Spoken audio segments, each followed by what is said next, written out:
Welcome to V power news బులెటిన్ల ముందుగా headlines. మంచిర్యాలలో వ్యభిచారం నిర్వహిస్తున్న లాడ్జీల సీజ్. సింహాచలం రైల్వే స్టేషన్ రైల్లో మంటలు. పట్టణ కేంద్రంలో పుట్టగొడుగుల్లా పుట్టుకొస్తున్న హోటల్ బిర్యానీ సెంటర్స్. బీఆర్ఎస్ మాజీ సర్పంచ్ కార్యకర్తలపై దాడి చేసిన కాంగ్రెస్ నాయకులు.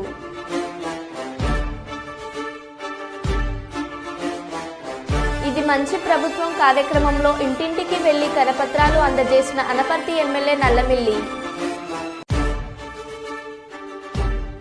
మంత్రి నిమ్మల రామానాయుడు గారిని కలిసిన పాణ్యం ఎమ్మెల్యే శ్రీమతి గౌరి చరితారెడ్డి.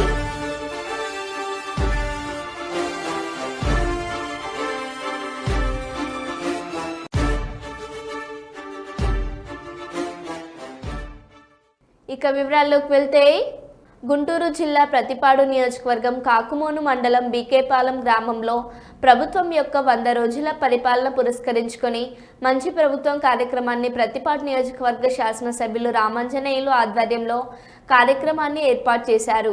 బీకేపాలెం గ్రామానికి విచ్చేసిన ఎమ్మెల్యే రామాంజనేయులు మాట్లాడుతూ కూటమి ప్రభుత్వంలో పలు అభివృద్ధి కార్యక్రమాలు మొదలయ్యాయని, బీకేపాలెం గ్రామ పంచాయతీకి 9 లక్షల గ్రాంట్ అభివృద్ధి పనులకు కేటాయించామని రామాంజనేయులు తెలిపారు. తదుపరి ఎమ్మెల్యే రామాంజనేయులు మాట్లాడుతూ కాకుమాను నుండి పెద్దం నందిపాడుకు, మా నుండి గరికపాడు రోడ్డుకు నిధులు విడుదలయ్యాయని, అభివృద్ధి అంటే కూటమి ప్రభుత్వందేనని ఆయన ఉద్ఘాటించారు. ఈ 5 సంవత్సరాల పాలనలో ఆ 9 నవరత్నాలు తప్ప అవి కూడా కొందరికి ఇచ్చి కొందరికి ఇవ్వక, మారిపోయిందంటే మారిపోయిందని గ్రామంలో తగులు పెట్టి రాష్ట్రానికి 10 లక్షల కోట్ల అప్పులు మోపి ఇంట్లో నిరుద్యోగులు పెంచి అవ్వాతాతలకు 3,000 రూపాయలు పెన్షన్ ఇస్తానని చెప్పి 250 రూపాయలు చొప్పున 5 ఏళ్ళు ముక్కుతూ మూలుగుతూ తప్పదన్నట్టు పెంచి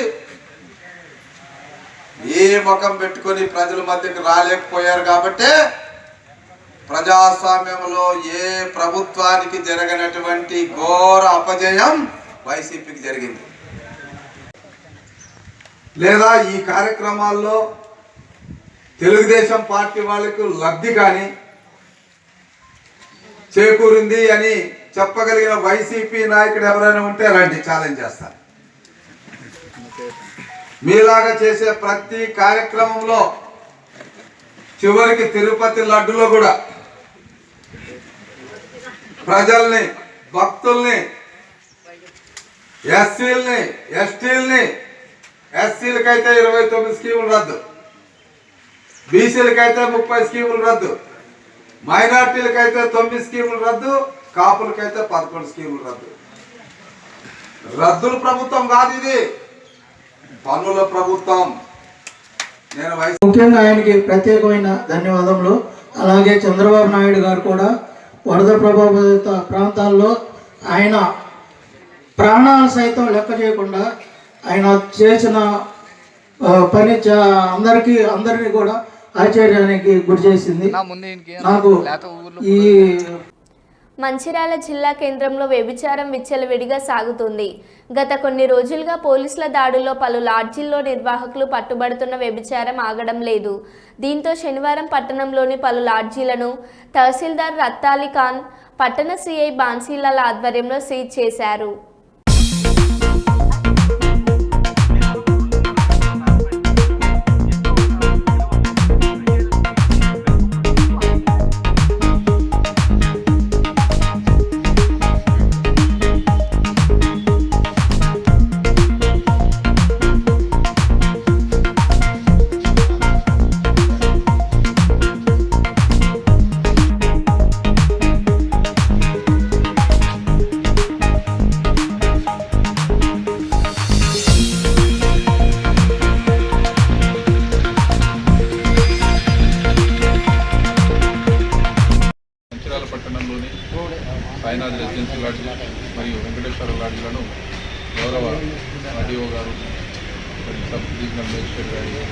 ఉత్తర్వు ప్రకారం మన తహసీల్దార్ గారు, మంచిర్యాల తహసీల్దార్ గారు, వారి సిబ్బందితో కలిసి పోలీస్ సిబ్బంది కలిసి ఇక్కడ ఆర్డీఓ గారి ఉత్తర్వు ప్రకారం చేయడం జరిగింది ఈ 2 లాడ్జీలను.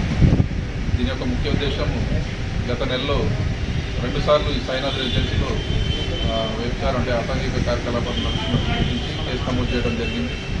ప్రస్తుతం ఈ సాయినాథ్ రెసిడెన్సీ లాడ్జీ ఉన్నది ఎవరైతే ఉన్నారో ఇప్పుడు శ్రీనివాస్ అని ఆయన పరాలో ఉన్నారు. అదేవిధంగా అంతకుముందు కూడా ఒకసారి కేసు నమోదు చేసి అరెస్ట్ చేయడం జరిగింది. ఆయన వెంకటేశ్వర లాడ్జీ ఓనర్ ఏదైతే ఉందో వాళ్ళని కూడా అక్కడ విషయాన్ని పట్టుకొని అక్కడ కూడా కేసు నమోదు చేయడం జరిగింది. ఆ లాడ్జీ ఓనర్ని కూడా అరెస్ట్ చేయడం జరిగింది. దాని గురించి ఈ యొక్క అసాంఘిక కార్యకలాపాలు ఏదైతే నడుస్తున్నారో ఈ లాడ్జీలో వీటిని నిరోధించడం గాను స్టేషన్ ఆర్డీఓ గారికి, గౌరవ ఆర్డీఓ గారికి ఇవ్వడం నిన్న ఆర్డర్ పాస్ చేశారు. సిజేఎంని ఆర్డర్ పాస్ చేశారు. ప్రతి ఆర్డర్ ప్రకారం ఆర్డీఓ గారు, గౌరవ ఆర్డీఓ గారి ఆర్డర్ ప్రకారం ఈరోజు తహసీల్దార్ గారు సిబ్బందితో కలిసి 2 లాడ్జీలని పట్టణంలోని 2 లాడ్జీలని సీజ్ చేయడం జరిగింది. అదేవిధంగా ఇకపై ఎవరైనా మంచిర్యాల పట్టణంలో లాడ్జీల్లో కానీ లేదంటే ప్రైవేట్ హౌజుల్లో కానీ ఎవరైనా అసాంఘిక కార్యకలాపాలు కొనసాగిస్తే వారిపై కూడా కేసు నమోదు చేసి కఠిన చర్యలు తీసుకోవడమే కాక వారి ఏదైతే హౌస్ కానీ ఏదైనా లాడ్జీలు ఉంటే వాటిని కూడా సీజ్ చేయడం జరుగుతుంది. కాబట్టి ఎవరు కూడా ఇలాంటి అసాంఘిక కార్యకలాపాలను కొనసాగించవద్దని సూచిస్తున్నాం. మహబూబాద్ జిల్లా తొర్రూరు పట్టణ కేంద్రం దినదిన అభివృద్ధి చెందుతున్న దృష్ట్యా పట్టణ కేంద్రంలో పుట్టగొడుగుల హోటల్ మరియు బిర్యానీ పాయింట్స్ రోజు రోజుకు అనేకం పుట్టుకొస్తున్నాయి.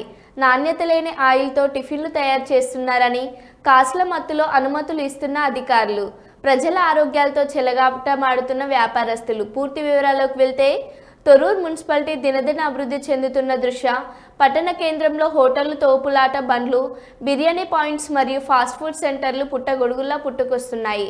తొర్రూరు మున్సిపాలిటీలో టిఫిన్ బండ్లు విపరీతంగా పెరిగిపోతున్నాయి.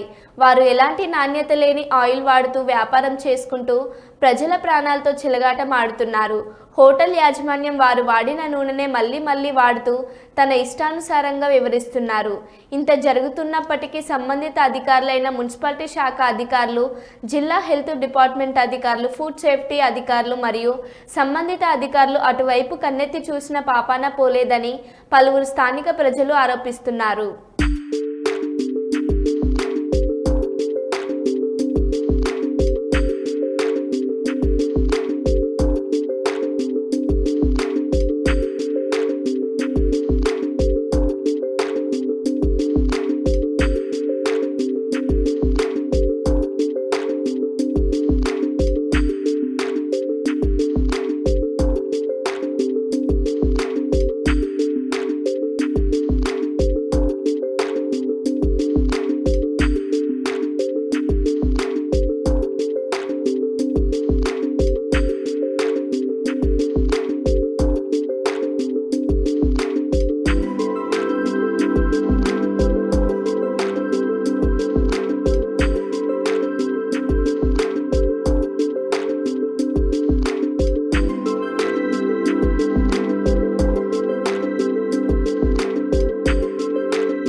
పెద్దపల్లి జిల్లా రామగుండం కార్పొరేషన్ 39వ డివిజన్ ప్రగతి నగర్లో లయన్స్ క్లబ్ ఆఫ్ రామగుండం మగువ ప్రతినిధి సోమారపు లావణ్య, అరుణ్ కుమార్ ఆధ్వర్యంలో ఫ్రీ మెడికల్ క్యాంప్ నిర్వహించారు. ఈ సందర్భంగా గోదావరి కనికి చెందిన స్త్రీల వైద్య నిపుణులు డాక్టర్ లక్ష్మీవాణి, వనజ రాపోలు పాల్గొని సుమారు 100 మంది మహిళలకు ఉచితంగా వైద్య పరీక్షలు నిర్వహించారు. అనంతరం వారికి అవసరమైన మందులను ఉచితంగా సరఫరా చేశారు. అనంతరం కాలనీ వాసులకు ఆరోగ్య సలహాలను గురించి వివరించారు. ఈ సందర్భంగా లయన్స్ క్లబ్ ఆఫ్ రామగుండం మగువ ప్రతినిధి సోమారపు లావణ్య మాట్లాడారు.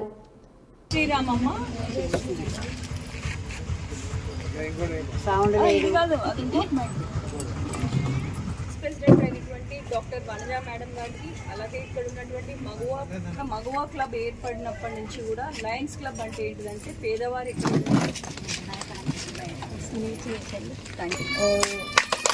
ఉన్నపై ఉంటే మనం పెళ్లి చేస్తే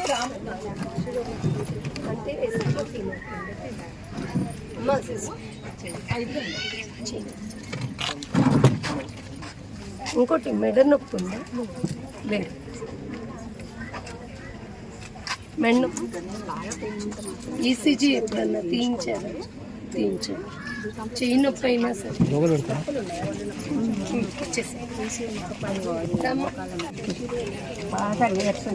అమ్మా, ఒకవేళ నీకు ఇక్కడ లేకపోతే అమ్మా, మరి ఈరోజు లయన్స్ క్లబ్ ఆఫ్ రామగుండం మగువ తరఫున ఉచిత శిబిరం, హెల్త్ శిబిరంని మరి ఈరోజు ప్రగతి నగర్ 39వ డివిజన్లో ప్రారంభించడం జరిగింది. మరి ఈరోజు చూసినట్టయితే రామగుండం మరి చుట్టుపక్కల పరిసర ప్రాంతంలో కూడా హెల్త్ కండిషన్స్ చాలా కూడా దిగజారిపోయి ఉన్నాయి. క్లైమేట్ కండిషన్సే కానీ లేకపోతే వెదర్ కండిషన్సే కానీ మరి చూస్తున్నటువంటి ఈ దోమలతోని మరి ప్రకృతితోని కూడా మరి ఎన్నో విష జ్వరాలు, పేద ప్రజలు కూడా చాలా బాధపడుతున్నారు. అన్ని హాస్పిటల్స్ చూసినట్టయితే మరి కిటకిటలు ఆడుతున్నాయి. మరి ఆరోగ్య నిత్య మరి మహిళల కోసం కూడా ఒక హెల్త్ క్యాంప్ నిర్వహించాలని లయన్స్ క్లబ్ ఆఫ్ రామగుండం మగువ తలపెట్టింది. మరి ఇలాంటి ఉచిత సేవల్ని పేద ప్రజలకు వారికి నేరుగా దగ్గరికి వెళ్ళి వారి మందులు కూడా ఉచితంగా ఇవ్వడం జరుగుతుంది. ఐదర్ గైనిక్ ప్రాబ్లమ్సే కానీ అలాగే ఇప్పుడు వస్తున్నటువంటి ఏదైతే ఫీవర్స్కి కూడా వారు మరి డాక్టర్స్ చెకప్ చేయడం జరుగుతుంది. ఇక్కడికి విచ్చేసినటువంటి డాక్టర్ లక్ష్మీవాణి మేడం గారికి అలాగే డాక్టర్ వనజ మేడం గారికి ప్రత్యేక ధన్యవాదాలు తెలియజేస్తున్నాము. మరి వారు ఇస్తున్నటువంటి ఈ సేవలు నిజంగా కూడా ప్రశంసనీయం. మరి వారి యొక్క సేవలను కూడా ప్రజలు చాలా మంచిగా సద్వినియోగం చేసుకుంటున్నారు. ఇక్కడ విచ్చేసిన ప్రజలకు అందరికీ కూడా ప్రత్యేక ధన్యవాదాలు తెలియజేస్తున్నాము. కాకినాడలో రూరల్ ఎమ్మెల్యే పంతం నానాజీ అతని అనుచరులు అహంకారంతో ఒక దళిత డాక్టర్ ఉమామహేశ్వరరావుపై బూతులు తిడుతూ దాడి చేయడం జరిగింది. దానిపై ఉద్యమకారులు ఆందోళన చేయగా జిల్లా కలెక్టర్ మరియు జిల్లా ఎస్పీ సమక్షంలో జనసేనకు చెందిన రూరల్ ఎమ్మెల్యే పంతం నానాజీ బహిరంగ క్షమాపణలు చెప్పడం జరిగింది. అయినప్పటికీ ఇది ఆత్మగౌరవానికి సంబంధించింది కాబట్టి రూరల్ ఎమ్మెల్యేపై మరియు అతని అనుచరులపై ఎస్సీ ఎస్టీ అట్రాసిటీ కేసు నమోదు చేసి అరెస్ట్ చేయాలని డిమాండ్ చేయడం జరిగింది. దీనిపై ఉద్యమానికి కార్యసాధన ప్రారంభించడం జరిగింది.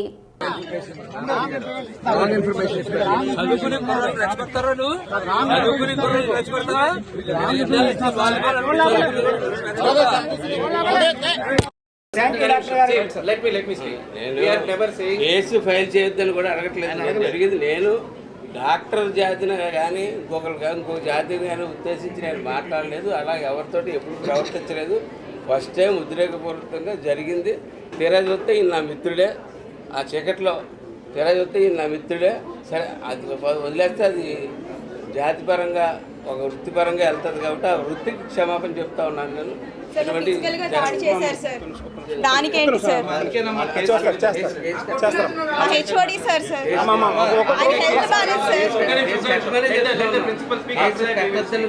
ఆయనకి హెల్త్ బాగాలేదు సార్. 2 రోజులు బట్టి చాలా సీరియస్ గా ఉన్నారు.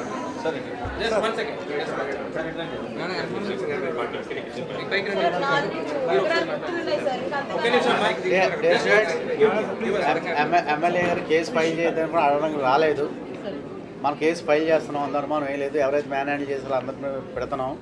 ఆయన కూడా అన్కండిషనల్గా అపాలజీ చెప్తున్నారు, జరగడం అనేది జరిగిందని చెప్పని. ఎస్పెషల్లీ పేషెంట్స్ దృష్ట్యా మనం స్ట్రైక్ అది ఏమి వెళ్ళొద్దు, ఏం చేయొద్దు.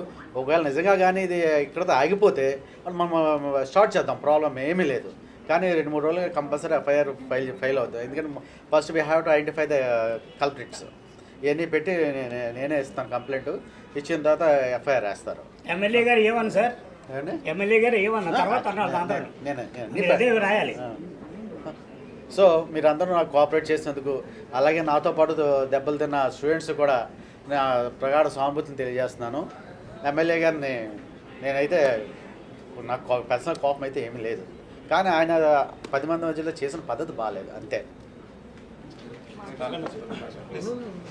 Dear students, faculty members, this is a very unfortunate incident which has happened in the evening, and now everybody will regret it.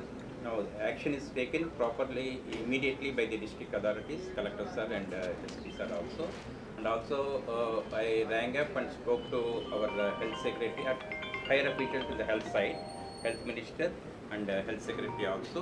They are also very sympathetic, and they asked to resolve in view of the public interest, that is public health interest and something of the public health interest. So definitely the district authorities are very helpful. Immediately they responded, immediately they came here and they tried to resolve it, and even our MLA also is very apologetic, and he is for his behavior, and definitely the action is going to be taken on all the involved people, and we will follow it 100%. You know how serious we are in this particular issue. We will definitely follow it. సంఘీయులు ఎటువంటి ప్రలోభాలకు లోను కాకుండా wine షాపులలో 10% షాపులను కైవసం చేసుకుని ఆర్థికంగా అభివృద్ధి చెందాలని పిలుపునిస్తున్న చొల్లంగి వేణుగోపాల్.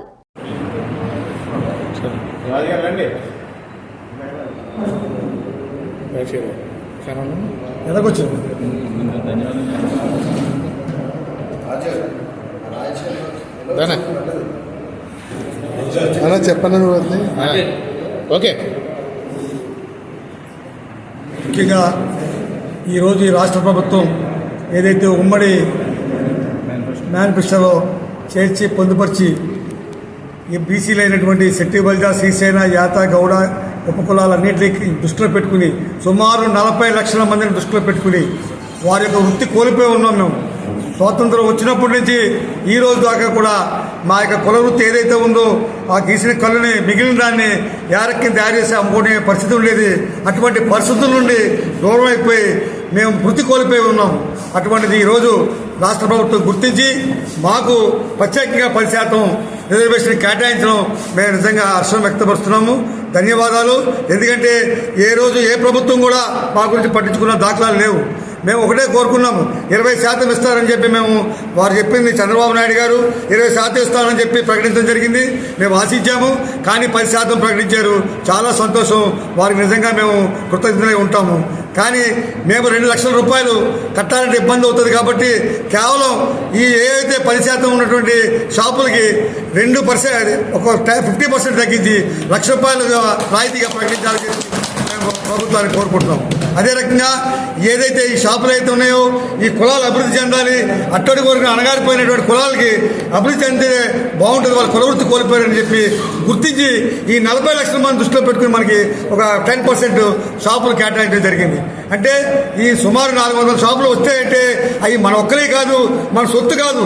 మీరు కొంతమంది దీన్ని అగ్రకుల ఎవరైతే సంపన్న వర్గాలు ఉన్నారో వారికి తొత్తులుగా వ్యవహరించి ఇవి ఇచ్చే అవకాశం ఉంది. కాబట్టి అటువంటిది జరిగితే ఈ ప్రధానమైన ఈ మీటింగ్ పెట్టడానికి ప్రధాన ఉద్దేశం అది. అటువంటి ఏమైనా జరిగితే మేమే ఎంక్వైరీ జరిపించి డబ్బులు ఎక్కడి నుంచి ఏ అకౌంట్లో ట్రాన్స్ఫర్ అయినా చూపించి దాని మీద ఎంక్వైరీ జరిపించి ఖచ్చితంగా రద్దు చేయించడం జరుగుతుంది. కాబట్టి మీరు డబ్బులు కోల్పోతారు, మీరు డిపాజిట్లు కోల్పోతారు, మీరు వృత్తిని కూడా కోల్పోతారు. కాబట్టి దయచేసి అటువంటి పని చేయకండి. 10 మంది కలిసి ఒక గ్రూప్గా ఏర్పడి మీరు వేసుకొని మీ సహాయ సహకారాలు కావాలంటే మేము కూడా అందిస్తాము. ఖచ్చితంగా మిమ్మల్ని అంతా కూడా సమిష్టిగా ఎదిగే అవకాశాన్ని వినియోగించుకోవాలి. దీన్ని సద్వినియోగం చేసుకునే పరిస్థితి ఇస్తే చాలామందికి ఉద్యోగ వృత్తి కూడా వస్తుంది. ఎందుకంటే ఇన్ని షాపుల్లో అనేక రకమైనటువంటి అంశాలు ఉంటాయి. అక్కడ స్టఫ్ కానీ ఇంకోటి కానీ వ్యాపారంలో సైడ్ పక్క వృత్తులు ఉంటాయి. కాబట్టి పనిచేసే వాళ్ళకు కూడా చాలా వృత్తి కల్పించగలుగుతాం. ఇటువంటి ఎంతోమంది నిరుద్యోగ వృత్తి కల్పించే ఒక మాత్రమైన అవకాశం ఈసారి వచ్చింది. కాబట్టి ఖచ్చితంగా మనం సద్వినియోగం చేసుకోవాలని, దీన్ని మిస్యూజ్ చేస్తే ఈ సంఘం తరఫున మేము ఖచ్చితంగా పటిష్టంగా దానిపైన చర్యలు తీసుకోవడానికి కలెక్టర్ గారి దగ్గరికి తీసుకెళ్లి ఖచ్చితంగా రద్దు చేయించడం కూడా జరుగుతుంది. ఖచ్చితంగా చెప్తున్నాం. కాబట్టి దయచేసి దీన్ని వినియోగించుకుని మన అందరూ సమిష్టిగా అభివృద్ధి చెందాలని, ఎవరైనా ఇంట్రెస్టెడ్ పీపుల్ ఉంటే ఇప్పటి నుంచి, ఎందుకంటే నోటీస్ జారీ చేసిన డబ్బులు అప్పటికప్పుడు సమకూర్చుకోవడం కష్టం కాబట్టి ముందుగా మన మేల్కొల్పాలనే ఉద్దేశంతో, మన సంఘీయులు మేల్కొల్పాలనే ఉద్దేశంతో ఈ కార్యక్రమం తీసుకున్నాము. మీరు ఖచ్చితంగా అందరూ కూడా పెద్ద ఎత్తున దీనిపైన వేసి ఈ జిల్లాలో, ఈ ఉమ్మడి జిల్లాలో ఖచ్చితంగా మనం తప్ప వేరే వాళ్ళు ఎవరు కూడా జనంలో కూడా అన్ని మనమే ఉండాలి. కాబట్టి దానికి అందరూ కూడా రాష్ట్ర వ్యాప్తంగా మన కైవసం చేసుకోవాలి. మన కుల వృత్తి మనం కోల్పోయాము, ఇప్పుడు మనం దాన్ని చేసుకోవాలని చెప్పి ఇలాగ చేసినట్లయితే వచ్చేసారి మళ్ళీ ఏ ప్రభుత్వం వచ్చినా 20%, 30% పెంచే అవకాశాలు ఉంటాయి. ఇచ్చిన 10% కూడా మనం వినియోగించుకోకపోతే మన చేతులలో జారబెట్టుకునే అవుతాం. కాబట్టి దృష్టిలో పెట్టుకుని అందరూ కూడా సమిష్టిగా కృషి చేసి అన్ని షాపులు కూడా కైవసం చేసుకోవడానికి ముందుకు రావాలని చెప్పి ఆశిస్తున్నాం. మొదలు కాబోతున్న వరంగల్ ఎల్లం బజార్ మట్టి గణపతి పాలతో నిమజ్జన కార్యక్రమం. ఎల్లం బజార్లో భక్తుల కోలాహలం. గణపతి నిమజ్జన కార్యక్రమానికి చూడడానికి వచ్చిన వేలాది మంది భక్తులు. 15 రోజుల పాటు విశేష పూజలు అందుకున్న ఎల్లం బజార్ మహామట్టి గణపతి కొనసాగుతున్న లడ్డం వేలం పాట.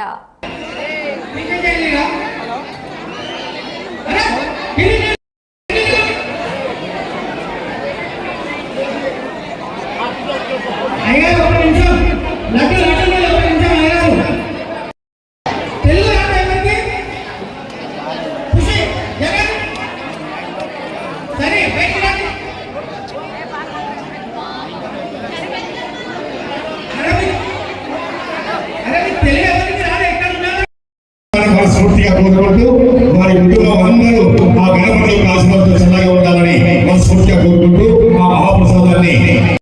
సింహాచలం రైల్వే స్టేషన్ రైల్లో మంటలు. బెంగళూరుతో గౌహతి ఎక్స్ప్రెస్లో S7 బోగి చక్రాల వద్ద మంటలు. సాంకేతిక లోపంతో బ్రేక్ నుండి పొగలు.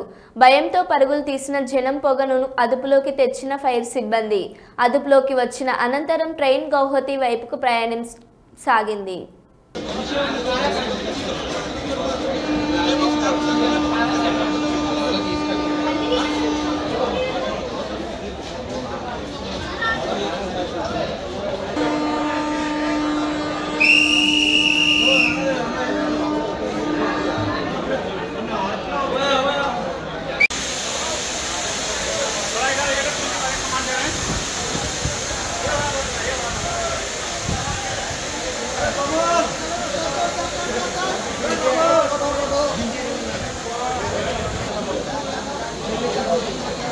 ఈ కోర్సేనా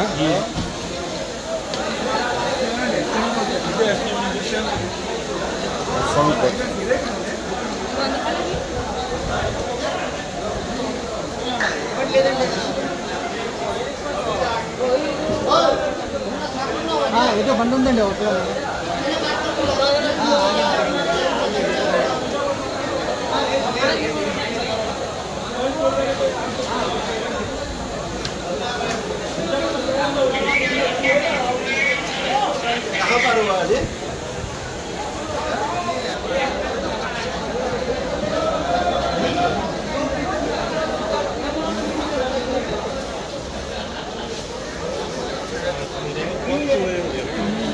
తూర్పుగోదావరి జిల్లా అనపర్తి నియోజకవర్గం బిక్కవోలు మండలం బలభద్రాపురం గ్రామంలో చెరువు వీధి రామాలయం వద్ద కొలువై ఉన్న శ్రీ వరసిద్ధి గణపతి నిమజ్జన కార్యక్రమం ఆదివారం ఘనంగా జరిగింది.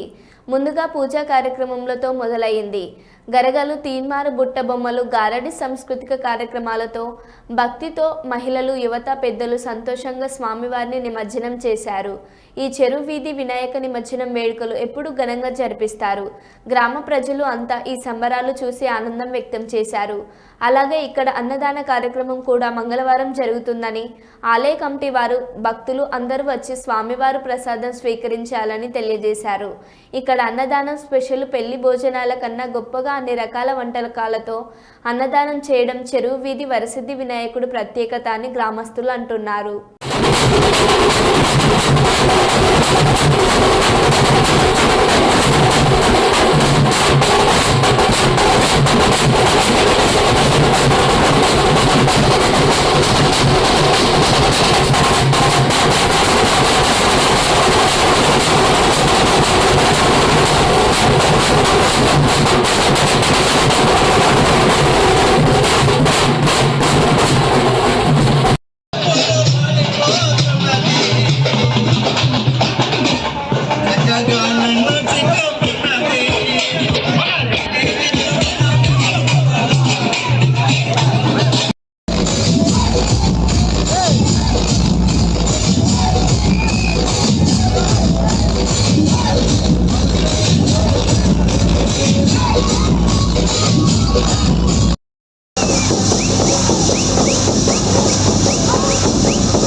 जय बोलो गणेश महाराज के जय जय बोलो गणेश महाराज के गणपति बप्पा जय बोलो गणेश महाराज के समय दो बोलो